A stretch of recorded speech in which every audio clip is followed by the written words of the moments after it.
right. It was really good seeing you this week. Wonderful job today with the correlation of the two chords being the same name and what strings are strings. I think we're really tying together all these pieces. So what I wanted you to do is see it in your mind's eye. I know we talked about it for a little minute, but check this out. If you play the ukulele open, you've got 4 strings. All of them are vibrating. All chords have 3 notes, 3 tones, which are the triad. Like, so in the key of C, we've got C, D, E, F, G, A, B, and then resolution is C. Get rid of the 6th and 7th, we're left with 1 through 5. C, D, E, F, G, get rid of 2 and 4, and we have C, E, and G. You know this. When we make a, like, let's say C major 7, we're replacing that one C note with the C, E, G, 1, 3, 5, with a 7, 3, 5, and it takes the place because that other note that's open is your C. Meaning, when you play a C major 7 in any shape or form, you're playing your triad plus the 7th. Well, when we're playing our chords and we're playing like a C6, our G, C, E, A is C major. There are no sharps and no flats in it, right? So when I play no sharps and no flats, it's in the key of C major. There isn't another key where there is no sharp and no flaps. Every other key has something in it. F has B flat. D has F sharp and C sharp. So C, when you don't see any sharps and flats, you know I need to pick my C, my major, my root, and then my relative minor. Both of those will have the exact same notes in them, one being a minor form, one being a major. So in the key of G, G major, A minor, B minor, C major, D major, E minor, G major, and E minor. If you were to take your G major and just lay your pinky down on the 4th fret on the E, you've got a simple blues lick, and it's also your major and your relative minor. All right? You can do that in every key. In D, it's B minor. So D major with a B minor 7 is something like that. Okay? So what we're going to be seeing and influencing is your right hand finger style, seeing that when you play all these different notes together, they move up in shape and correlate.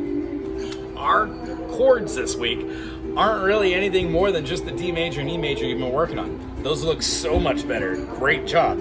Start influencing those into your rhythm exercises, like use the calypso or reggae.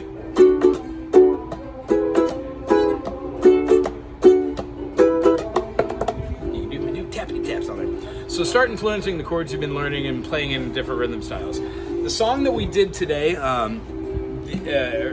wanted to say the band was something weird, but the name of the band was UB40. They did a reggae version of it, and it tends to be, I don't know, one of the more popular ones in my mind.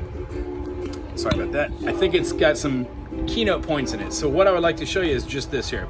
We have the C major to the E minor. When we're doing wise men say, you're going to want to take those fingers. I'm sorry, I'm trying to get this in.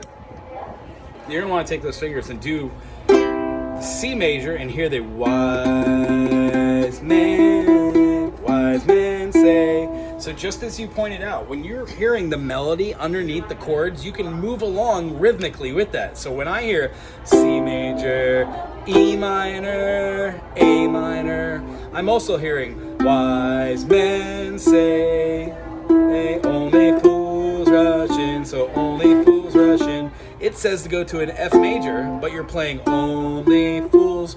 So the D note inside only fools is a part of D minor, which is relative to F major. And I know this seems like a lot of words and over the top, but you got this. So when we play C major, E minor, A minor, F major, C, G,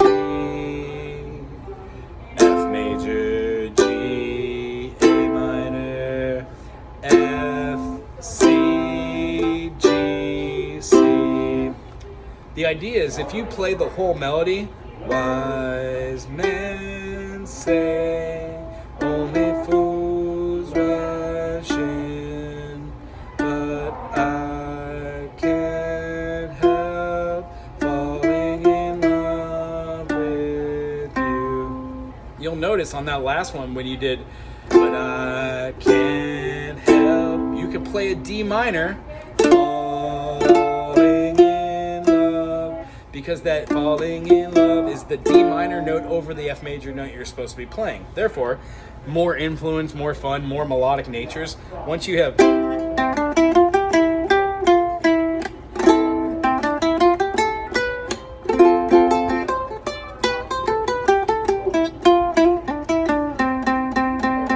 start moving along melodically. It doesn't have to be the same song. Okay? So here's what the whole thing's gonna look like into the bridge. Try and play along, and then play this on your own with the song itself. Alright? 1 and 2 and 1. Off my B note to give me a G sus2. That A note over the top of a G, G A, is my sus2. G major is my G, B, and D. And then when I have that B left out, it's just like playing a G major to a G major 7. I'm taking the tone away from another tone and replacing it to give the ear the feeling of it's something different, which it is. So try and go through this tune.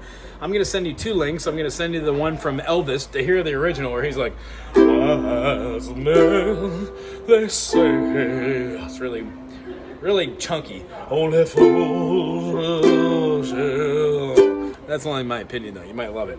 The other one is UB40 doing it in a reggae version. Palm mute down. Wise men say, only fools rush in. They do it like in that kind of thing.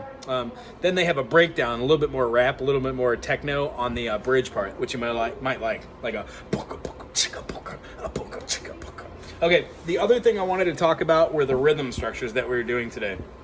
You know 4/4, 2/4, and 3/4. I would like for you next week to try and tell me what another type of rhythm is. Music is math. Maybe we could pick out another one that has different tones and different beats. All right, great job bringing this song to the table today. I'll have another one which is close, maybe something by Elvis Presley, a little blues song called Hound Dog. Anywho, it was good seeing you. I'll see you next week. Aloha.